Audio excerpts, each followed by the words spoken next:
একেবারে কম দামে সস্তা দামে পাবেন আইফোন যাদের লাগবে, যারা আইফোন ইউজ করার শখ আছে, একেবারে কম দামে আইফোন দিয়ে দেবো আজকে একেবারে পানির দামে। iPhone 6s একেবারে কম দামে পেয়ে যাবেন, পানির দামে আইফোন। কার লাগবে অবশ্যই আমাদের সাথে যোগাযোগ করবেন। এগুলো হলো আইফোন রানিং মাদারবোর্ড সেটআপ। যারা টেকনিশিয়ান বাইরে আছেন, রানিং মাদারবোর্ড সেটআপগুলো নিয়ে সেল করতে পারবেন।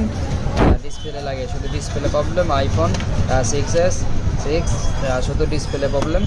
যারা টেকনিশিয়ান বাইরে আছেন অবশ্যই আমাদের সাথে যোগাযোগ করবেন। আইফোন নিতে যে কোনো জায়গায় কুরিয়ার করা হবে, হোম ডেলিভারি দেওয়ার ব্যবস্থা আছে। আইফোন লাগলে আমাদের সাথে যোগাযোগ করবেন। যে কোনো মোবাইলে রানিং মাদারবোর্ড পেতে আমাদের সাথে যোগাযোগ করবেন। আমাদের লোকেশন নাটোর লালপুর, যে কোনো জায়গায় কুরিয়ার করা হবে। আপনারা নিতে চাইলে অবশ্যই আমাদের সাথে যোগাযোগ করবেন। আমাদের কুরিয়ার করার ব্যবস্থা আছে, যে কোনো জায়গায় হোম ডেলিভারি দেওয়া হয়। এরকম আইফোন, বড় বড় আইফোন যারা নিতে চান আমাদের সাথে যোগাযোগ করবেন। আমরা সকল প্রকারের মোবাইল পাইকারি বিক্রি করে থাকি একেবারে কম প্রাইসে। নিতে চাইলে যোগাযোগ করবেন। আমাদের লোকেশন নাটোর।